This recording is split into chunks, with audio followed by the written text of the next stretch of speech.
এখন যদি কোথায় আছে হইলে তো তারা ধরেই ফেলতাম।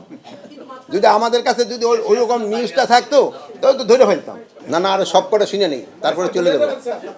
না, আরেকটা হলো আপনাদের কিছু কিছু প্রশ্ন থাকবে জগন্নাথ ইউনিভার্সিটি নির্বাচন সংক্রান্ত, এইগুলো আপনারা কিন্তু জিজ্ঞেস করবেন। হ্যাঁ, এখন হলো ওসমান হাদি ভাইয়ের ব্যাপারে গতকাল কিন্তু আমরা একটা প্রেস ব্রিফিং আপনাদের করা হয়েছে, এবং ওখানে যারা যারা এটার সাথে মানে ওদের থেকে তো আমি ইনফরমেশন পাই, মানে মেইন লোকগুলি আপনাদের ওই ইনফরমেশনটা দিচ্ছি। ওইটা ছাড়া আমার কাছে এক্সট্রা কোনো ইনফরমেশন নেই। একদিনে ওরকম কোনো পরিবর্তন হয়নি, একদিনে আর ওইরকম কোনো পরিবর্তন। যেমন প্রথম আলোর এটা পরিবর্তন আছে যে সকাল পর্যন্ত আমাদের ছিল 10 জন, এখন হয়ে গেছে 17 জন।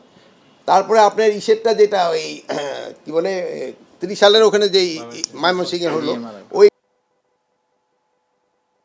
7 জন এবং পুলিশ 3 জন অ্যারেস্ট করা হয়েছে। প্লাস ওই যে ইসে নোয়াখালীর যে ইসে লক্ষ্মীপুরের ঘটনাটা কিন্তু তদন্ত চলতেছে। এটা আমি বুঝি নির্মাণের শিল্প, সালাম স্টিল বোঝে ডিউরেবিলিটি। সালাম স্টিল, মোস্ট ডিউরেবল স্টিল। এক একজনে এক এক বলতেছে, বাট তদন্তের পরে বোঝা যাবে এই অ্যাকচুয়াল কী ঘটনাটা। আর একটা হলো খুলনার, হ্যাঁ খুলনার একটা ঘটনা ঘটছে, ওটাও মানে কিছুক্ষণ আগেই ঘটছে, মানে 10টা সাড়ে 10টার দিকে 11টার দিকে ঘটছে।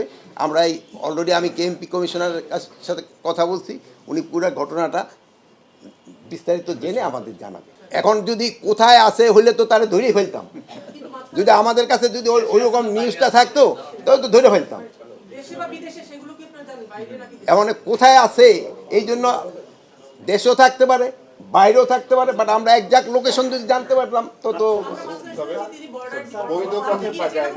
এখন হলো উনি বৈধ পথে যায় না, এখন অবৈধ পথে গেছে কিনা এটা তো আমি বলতে পারবো না। ও, আপনার দিনমনকে গুঞ্জন শুনছেন, তো গুঞ্জনটা কি? ও আচ্ছা, পদত্যাগ করলো তার এখানে বসতাম না।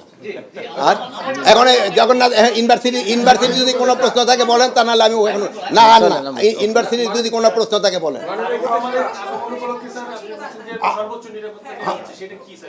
সর্বোচ্চ নিরাপত্তা ব্যবস্থা এখন সব আপনার বলে দেওয়া যাবে না, নিরাপত্তা ব্যবস্থা না হবে। এখন বলেন না, কোনো ধরনের শঙ্কা নেই।